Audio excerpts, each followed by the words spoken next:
दोस्तों, हम बसों से इस मिथ का शिकार हैं कि हम जिंदा कौम हैं। हमें ये पढ़ाया गया, लिखाया गया कि हम गयूर कौम है, हमारे पास मशरिकी इक़दार है, हमारे यहाँ औरतें और बच्चे महफूज हैं और हम उनका एहतराम करते हैं। लेकिन अगर इस बात को आप हकीकत की कसौटी पे परखना शुरू करें तो नताइज इतने हौसला अफजा नहीं है। मामला इसके बरक्स निकलेगा।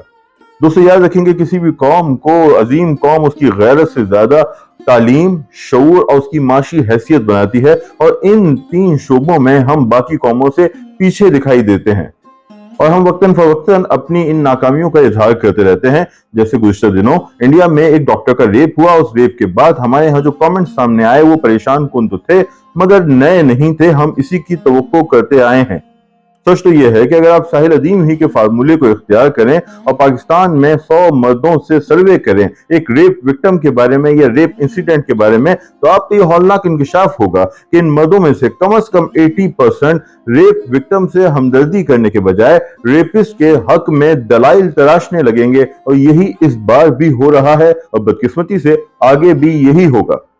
दोस्तों, अगर हम वाकई अजीम कौम बनना चाहते हैं तो हमें अपनी नई नस्लों में शऊर उजागर करना होगा, उन्हें तालीम देनी होगी और अपनी माशी हैसियत को बेहतर बनाना होगा।